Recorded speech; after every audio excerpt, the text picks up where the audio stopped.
10월 10일 토요일 황장수의 뉴스 브리핑 시작하겠습니다. 토요일이면 찾아오는 영화 이야기. 오늘은 가을날의 동화, 87년에 나왔던 장완정 감독 그리고 주윤발, 종총 주연의 러브스토리입니다. 가을이 되면 유독 이 러브스토리를 다룬 영화들이 생각이 많이 납니다. 조금 거슬러 올라가면 리차드 기어가 나왔던, 또 위노나 라이더가 나왔던 뉴욕의 가을이라는 영화가 있었죠. 50대 초반에 유명한 바람둥이이자 레스토랑 주인이 이 21살에 백혈병에 걸린 여성을 만나서 순수한 사랑에 빠진다라는 영화인데요. 스토리는 진부하지만은 어쨌거나 뉴욕의 가을은 굉장히 단풍이나 분위기가 좋아서 아름답습니다. 뉴욕이 있는 지역 그 주변에 버몬트 이런 지역은요, 특히 또 메인주 이런 미국의 대서양 연안 북동부 해안 지역은 굉장히 가을 단풍들이 멋집니다. 우리가 고등학교 다닐 때 교과서의 표지에 미국의 가을 해가지고 버몬트 주가 상징적으로 사진 넣은 적이 있었죠. 자, 어쨌든 장완정 감독은 87년에, 그러니까 한국의 6.25 항쟁이 한참이 된 그 시절에 홍콩에는 갱스터 느와르 영화가 판을 치던 때, 87년에 주윤발의 영웅본색이 나왔던 해입니다.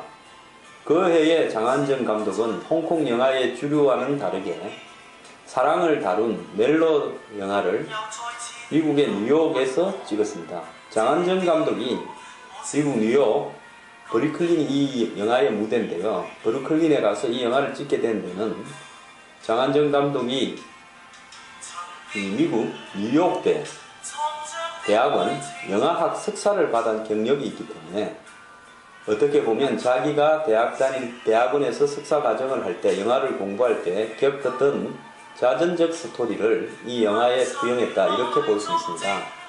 장완정 감독 하면 이 영화가 사실상 첫 영화이다시피 하고요. 그전에도 연출한 게 있는데 거의 알려지지 않았습니다. 그 뒤에 이제 장완정 감독은 여성 감독입니다. 영화를 많이 만들지는 않았고요. 가끔 만드는데 유리의 성이라는 또 아주 감성적인 영화를 만들었어. 여명하고 서기가 주연했는데 영국 런던에서 교통사고가 났는데 작년에 두 남녀가 죽었습니다. 그 두 남녀는 이 젊은 날에 이루지 못한 사랑을 나이가 들어서 만나서 이루다가 죽었죠. 불륜이죠. 그런데 그 두 사람의 자녀가 부모를 이렇게 기억들을 추적해가는 장면을 다룬 영화인데, 그 영화에서 홍콩 대학을 다니던 시절에, 그러니까 그 영화로부터 한 20년 거슬러 올라가서 20-30년 여명이 Try to Remember를 부르는 장면이 지금도 많은 사람 뇌리에 남아있고, 영화의 이 콜링에 그 여명의 Try to Remember를 많은 사람들이 사용하고 있기도 합니다. 그리고 송가황조라고 해서 중국의 전설적인 여자 삼형제, 즉 손문에게도 부인을 보내고, 시집을 보내고 딸을, 그 다음에 장개석에게도 딸을 시집을 보낸, 그러니까 3자매를 전부 다 중국의 권력자들에게 시집을 보낸 집안을 다룬 송가황조라는 영화도 유명했습니다. 그 다음에 베이징에서 락을 하는 베이징 락 스토리라는 영화도 만들었고요.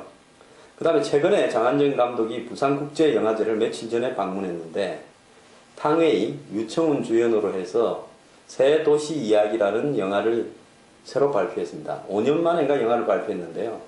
그 영화는 영화배우 성룡의 부모님의 자전적 이야기를 영화했다라고 알려지고 있습니다. 어쨌든 이 멜로 영화에 있어서 동양에서는 세 영화가 유명합니다. 하나는 제가 전에 소개해드린 천민밀이고요. 그는 중국에서는, 홍콩에서는 천민밀이 가장 좋은 러브스토리였다. 그 다음 한국에서 가장 좋은 러브스토리는 뭐냐? 제가 봤을 때 허진호 감독의 8월의 크리스마스였다고 봅니다. 그 영화에 유명한 대사가 나오죠. 내 기억 속의 무수한 사진들처럼 사랑도 언젠가는 추억으로 그친다는 걸 난 알고 있습니다. 하지만 당신만은 추억이 되지 않았습니다.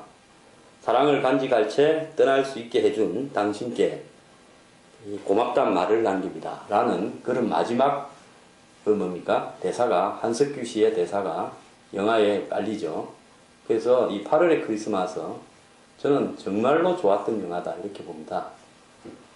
그리고 마찬가지로 또 괜찮았던 러브 스토리가 한국 영화 중에는 똑같은 허진호 감독이 만든 봄날은 간다였습니다. 근데 허진호 감독은 이렇게 좋은 러브 스토리를 만들다가 어느 날부터 영화가 좀 이상해졌어요. 어쨌거나 한국에서는 8월의 크리스마스, 일본에서도 하나 있습니다. 오덴키 데스까? 잘 지내고 있습니까? 라고 묻는, 눈 위에서 묻는 장면이 나오는 영화죠. 러브레터. 그래서 천미밀 8월의 크리스마스 러브레터가 이 한, 중, 일의 러브 멜로 영화로서는 최고봉인데요. 그 원전이다시피 한 최고의 마스터피스, 걸작이 이 영화 가을날의 동화다라는 겁니다. 그럼 왜 이 영화가 한국, 이 아시아의 멜로 영화의 마스터피스인가? 이 영화는 화려한 부분이 하나도 없습니다. 이 영화에는 거의 두 사람을 중심으로 영화가 전개되는데요. 종총이 제니퍼라고 중국의 홍콩을 떠나서 미국에 가서 돈 많은 애인과 결혼도 하고 또 영화도 공부하고 싶은 그런 처녀로 나옵니다. 24살 먹은 여자애로 나오죠. 주윤발은 과거에 배를 타다가 종총의 먼 친척, 그러니까 제니퍼의 먼 친척으로 지금은 낮에는 웨이터도 하고 닥치는 대로 중국계 차이나타운에서 일을 하면서 저녁에는 도박하고 술로 탕진하는 한마디로 무기력한 34살 먹은 건달 선두치. 그것을 영화에서 한국 영화 번역에서는 뱃머리로 나옵니다. 왜 그런가 하면 선두라는 말이 이 뱃머리죠. 그 영화에서 이제 자기의 미국 이름은 사무엘 펜, 그래서 샘 펜이라고 그렇게 이야기 소개를 합니다. 그래서 어쨌든 미국에 있는 애인 하나만 믿고 먼 친척 선두치만 믿고 이 제니퍼가 공항에 내리는데요. 문도 안 닫히는 영화에 뒤에는 건달 같은 사람을 둘이나 싣고 이 주윤발이 공항에 마중을 나갑니다. 나가서 이제 이렇게 이 참는, 이렇게 이름을 들고 참는 장면이 오죠. 둘이는 얼굴을 잘 몰라요. 그래서 어쨌든 주윤발이 자기가 사는 그야말로 낡고 낡은 그런 아파트의 위층에 이 제니퍼를 있게 합니다. 근데 이 영화는 사실 극적인 장면도 나오지 않고요. 남녀 주인공이 키스를 한 번 할 뻔 하다가 주윤발이 작심을 하고 그것도 실패하고요. 그 다음에 뭐 이 영화에서는 격렬하거나 한마디로 거친 장면이라거나 뭐 이런 멜로 영화만 나오는 배드신 이런 것도 하나 나오지도 않습니다. 키스 장면도 안 나오는데 배드신이 나오겠습니까? 그런데 이 영화에서 매력적인 것은 이 영화의 주인공은 뭐 돈 한 푼 없이 미국에 간 제니퍼와 건달 주윤발을 다루기 때문에 주인공들이 옷을 잘 입고 나오기도 않겠죠. 그야말로 허름한 옷을 입고 남루합니다. 그리고 그 무대도 뉴욕에서 가장 설렁가인 브루클린 다리 앞에 허름한 아파트입니다. 그 브루클린 다리라는 것은 미국 뉴욕에서 제일 못 사는 흑인들이나 한마디로 아시아계 이민들이나 사는 슬럼가죠. 거기가 무대입니다.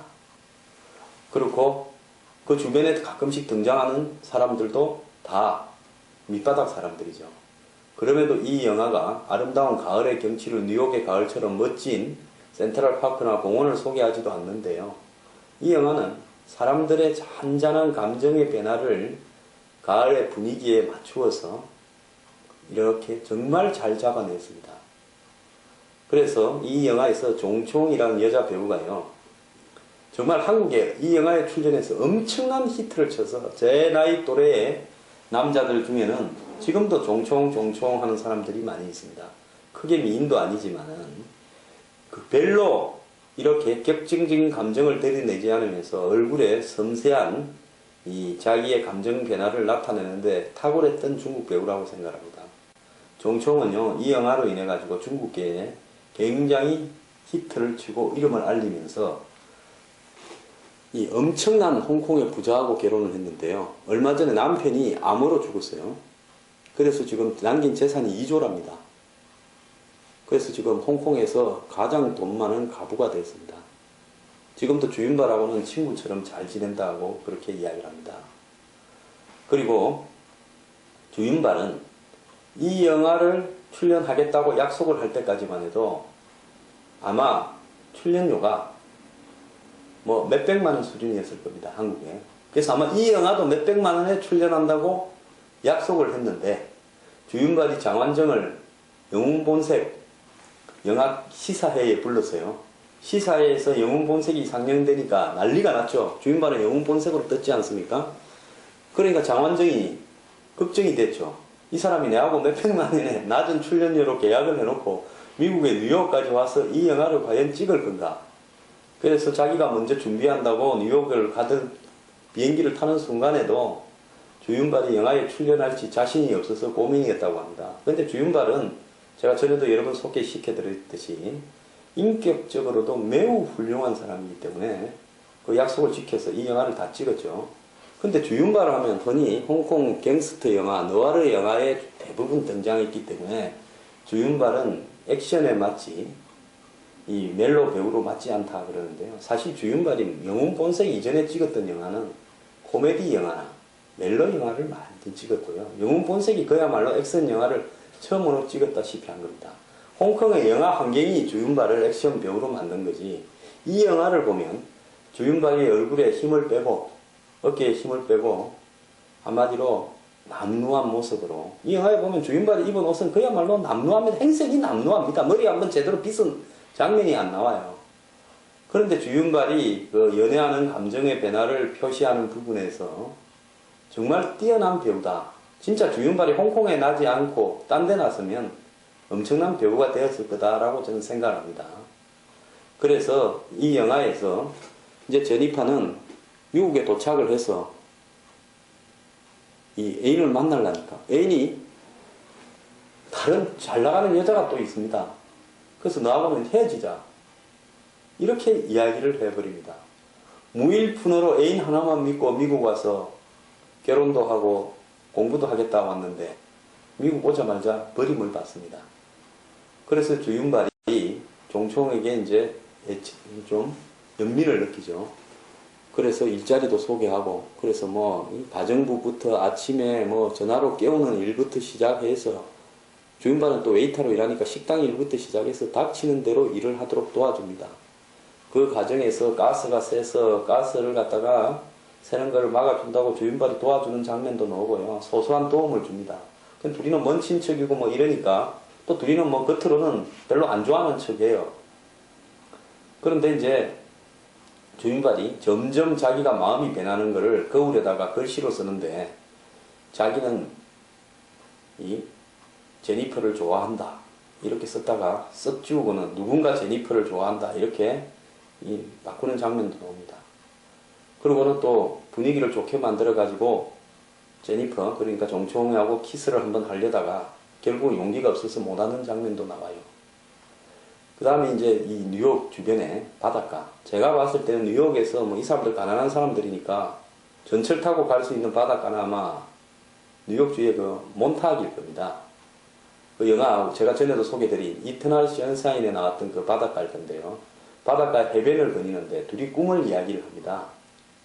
제니퍼는 이제 공부를 하고 싶다 그러고 이 주윤발은 바닷가에 그 목책 다리 위에 왜 미국 같은 데나 캐나다 같은 데 가면 경관이 좋은 바닷가에 콘크리트나 나무로 쭉 바다로 들어가는 다리를 놓게 만들었죠.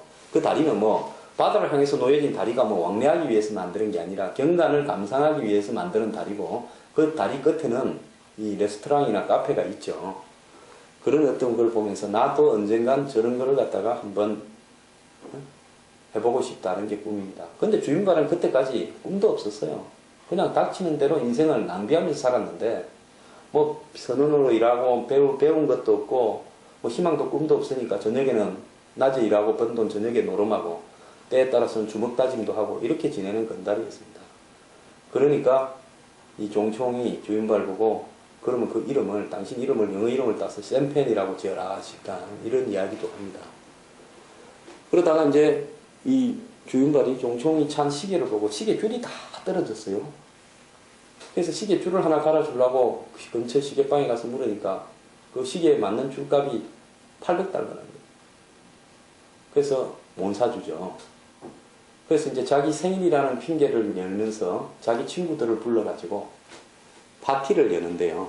그 이제 종총을 위로하고 또 지 사랑을 좀 고백해 보려고 파티를 열었는데, 그래서 뭐 근처에 사는 중국 사람들 다 몰려와서 흥겹게 파티를 합니다. 근데 그 파티 자리에 여자가 생겼으니까 니는 싫다라고 해서 떠났던 남자 애인이 또 돌아와가지고 후회한다, 내 사랑을 다시 받아달라고 종총 보고 이야기를 합니다. 그러니까 종총이 좀 흔들리죠. 그날 주인발은 그냥 파티를 중단하고 그냥 중업회들하고 어울려서 술을 먹고 길거리에서 싸움질을 하는 장면이 나옵니다. 그 싸움하는 장면이 그림자로 이렇게 나오는데요. 촬영도 참 잘했다 이런 생각이 들어요.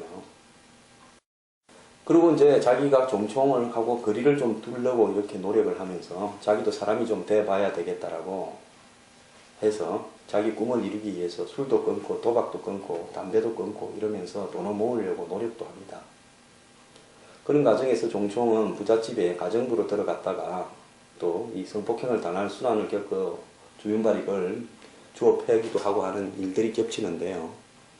어쨌든 주윤발은 종총을 좋아하지만은 자기 처지에, 어쨌든 저 처자는 나이도 어리고 자기보다 나은 처지인데 자기 처지에 이 능미되다 보는 것은 언감생심이다 생각을 하고 마음을 그때부터 상당히 억누르려고 하죠. 그래서 시간이 좀 더 흘러서 이제 종총이 집을 마련해서 떠나겠다라고 주윤발한테 이야기를 합니다. 그러니까 주윤발이 자기가 타고 다니던 헌차 하고 자기가 가지고 있는 것 중에 돈 될 만한 걸 다 장만을 다 팔아가지고 그 800달러 시계줄을 하나를 사오죠. 그리고 자기 집에 걸렸던 그림까지도 다 줍니다. 그 차에 이제 실어주는데 그때 이제 종총의 이삿짐을 날라주러 온 게 애인입니다. 한때 버렸던 애인이에요. 그러고는 종총도 또 주윤발에게 선물을 줍니다. 그 주윤발이 시계줄을 해주고 싶었던 그 시계, 종총이 집안에서 물려받았다는 그 시계를 또 선물을 하죠. 그러니까 한 사람은 시계줄을 선물하고 상대를 위해서, 한 사람은 시계를 선물합니다. 어디서 많이 본 설정이죠. 오애니의 단편 소설에 그 나오던 그 설정이지 않습니까? 그러고는 종총이 이제 차를 타고 떠나가는데요. 주윤발이 그 뉴욕 브루클린 뒷거리를 그 떠나는 종총을 좀 더 보려고 막 뛰어가는 장면에서 이 영화의 주제곡인 벨료 추천 그 음악이 나옵니다. 아마 장완정이 뉴욕 대학에서 공부를 해서 그런지 모르겠지만 이 영화는 그 이전에 중국 영화의 스토리나 포맷, 스타일과는 완전히 다르게 이 마치 서양의 멜로 영화를 보는 듯한 그런 분위기들이 장면에 녹아 있습니다. 미장센이라고 하는 부분이에요.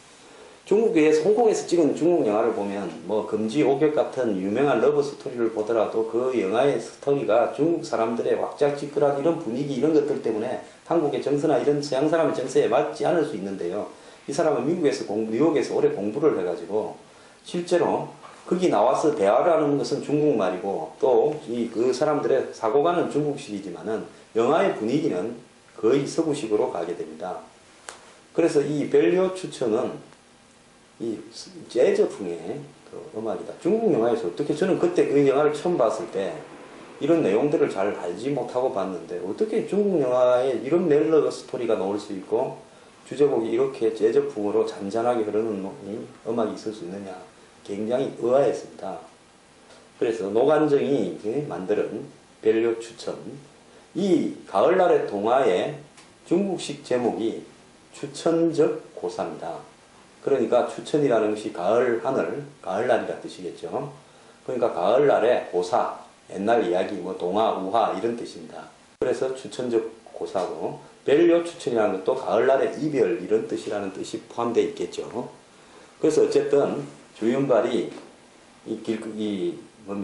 종총이 떠나는 거리를 뒤쫓아가면서 계속 보려고 쫓아가는 달리는 장면에서 이 음악이 흐르고요. 그 장면이 굉장히 멋있습니다. 보는 사람은 그 장면에서 가슴이 먹먹할 겁니다. 이런 장면을 보고요. 나는 아무것도 못 느꼈다. 이런 사람이 있으면 본인의 성향이 사이코패스일 수가 있으니까 정신상담을 좀 받아볼 필요가 있겠죠. 다만 거기서 영화는 일단락 되는 듯 하다가 어느 날 이제 장면이 바뀌면서 세월이 좀 경과한 뒤에 바닷가에 종총이 혼자 산책을 나갔다가 멀리 바닷가에 목책다리가 쭉 이어지는 옛날에 둘이가 이야기했던 그 카페를 보게 됩니다. 뭐 그 카페가 옛날에 이야기해봤던 둘이서 봤던 카페인지 아니면 또 다른데 뭐 샌디에이고나 샌프란시스코, 시애틀, 뭐 캘리포니아에 있는 뭐 뉴포트 비치 이런 데 가면 그런 다 목책다리가 있어요. 사실 이 미국의 지중해 연안에는 그런 목책다리가 별로 없고 저 태평양 연안에 미국의 도시들의 그런 목책다리 위에 카페들이 많이 있죠. 어쨌든 뭐 그런 이 사실관계는 중요한 게 아니라 목책다리를 목격을 하고 주인발하고 옛날에 했던 말이 생각이 나서 가봅니다. 그 입구에 이렇게 들어가는데 다리 위에서 주인발이 카페 있는 쪽에서 걸어 놓으면서 웃습니다. 주인발은 꿈을 이룬 거죠. 아마 장완정이 그 종총이 떠나고 난 뒤에 이를 악물고 이 자신의 꿈을 이루었던 겁니다. 그러면서 웃으면서 중국말로 중국식 영어로 이렇게 이야기하죠. Devil for two. 그러니까 인용 자석이 필요하느냐 하고 활짝 웃으면서 종총을 향해서 다가가는 장면에서 영화는 끝납니다. 그래서 이 영화는 이 두 사람의 사랑이 어떻게 되었는가를 말하지 않습니다. 뭐 종총이 같이 이삿짐을 날라줬던 제 한글로 보여졌던 애인과 헤어져서 다시 독신으로 주윤발을 생각하면서 그 카페에 왔다가 주윤발을 만난 것인지 아니면 뭐 자기를 버렸던 애인과 다시 결혼을 해서 뭐 주윤발을 만났는 건지 그거 사실은 이 영화에서는 이야기하지 않고 중요하게도 생각하지 않습니다. 좌우간 주윤발이 마지막에 테이블 포 투라고 이야기하는 장면에서 이 영화는 끝나는데요. 이 영화는 제가 뭐 이야기로 하게 되면 이 영화의 분위기가 제가 이 말하는 테크닉이 별로 없어서 잘 느껴지지 않을지 모르지만 이 뉴욕의 그 남루한 브루클린 다리아에서 이 한마디로 바다까지 떨어진 두 남녀가 이 세파에 시달리면서 애틋한 감정을 쌓아가는 그 장면과 그리고 헤어졌다가 어느 날 꿈을 이룬 그 남자와 재회하게 되는 그 영화의 스토리는 굉장히 감동적이었습니다.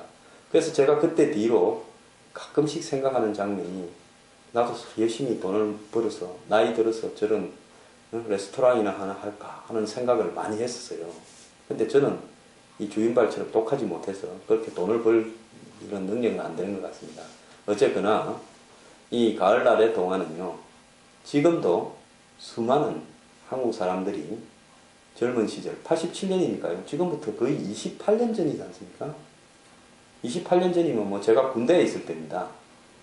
그 시절에 봤던 이 멜로 영화를 잊지 못했어요.